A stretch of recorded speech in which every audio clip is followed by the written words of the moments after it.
రాష్ట్ర ప్రజలు కూడా అర్థం చేసుకోవాలి. ఈ రోజున వైసీపీ నాయకులు కానీ మంత్రులు కానీ లేదా వైసీపీ కార్యకర్తలు కానీ రాష్ట్ర ప్రజలు కానీ ఇంత దుర్మార్గంగా సజ్జల ఇలా మాట్లాడుతున్నారంటే 5 ఏళ్ల పరిపాలన ఏంటో కూడా మనకు అర్థమవుతుంది. వీళ్ళు పరిపాలన ఎలా చేశారు? మీరు ఇందాక కూడా ఒక డిబేట్ పెట్టారు, నేనే ఫ్యాక్షనిస్ట్ అని. అది రాయలసీమకు ఒక రాకాసి పుండు.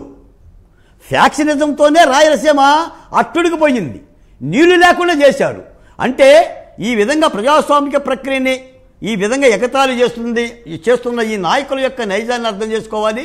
నాకు తెలిసి ఎన్నికల కౌంటింగ్ సజావుగా అవుతుందండి. ఉత్సవోపిస్తారండి ఎన్నికల కమిషను. కౌంటింగ్ కేంద్రాల దగ్గర అల్లరి చేస్తే ఎవరైనా సరే ఎన్నికల కమిషన్ మీనా గారు ఉత్సవోపిస్తండి. అక్కడ కేసులు కట్టమే కాదు, చొక్కా లుంగి బన్నీని ఇప్పి మన కనుక అంకుశ సినిమాలో రాజశేఖర రెడ్డి గారికి ఈడ్చుకురండి రహదారుల మీదకి. అప్పుడు ఎన్నికల ప్రక్రియ ఏంటో ప్రజాస్వామ్యం ఏంటో అర్థమవుతుంది. వీళ్ళు ఇష్టానుసారంగా పరిపాలన చేద్దామని, దూకుడుగా చేద్దామని ఎవరిని రెచ్చగొడతారు, ఎవరిని భయపెడతారు.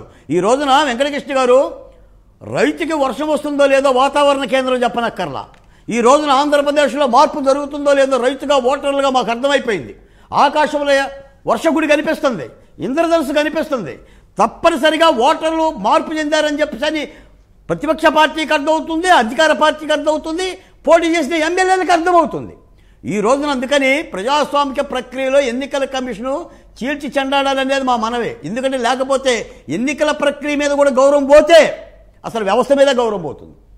ఇంకా వ్యవస్థను మీరు కాపాడేదేముంది?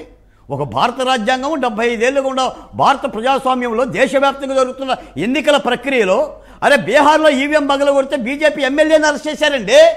ఆంధ్రప్రదేశ్లో అరెస్ట్ చేయలా. వెంకటకృష్ణ గారు అంటే వీళ్ళు ఏం చేస్తారంటే ఇప్పుడు తురకా కిషోర్లు పంపిస్తారేమో ఏజెంట్లుగా. తురకా కిషోరుల్ని, అవినాష్ రెడ్డిని లేదా ఎమ్మెల్సీ అనంతబాబుల్ని వీళ్ళు కావాలే మీకు ఏజెంట్లుగా. కాబట్టి ఒక దుర్మార్గమైన ప్రక్రియ. ఎన్నికల కమిషన్ పకడ్బందీ కన్నెయ్యాలి.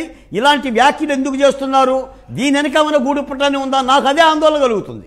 నాకైతే సజ్జల రామకృష్ణారెడ్డి ఊరకనే అన్నారు కదా మహాత్ములు అన్నట్టుగా, ఇందులో ఏమైనా కుట్రుందా?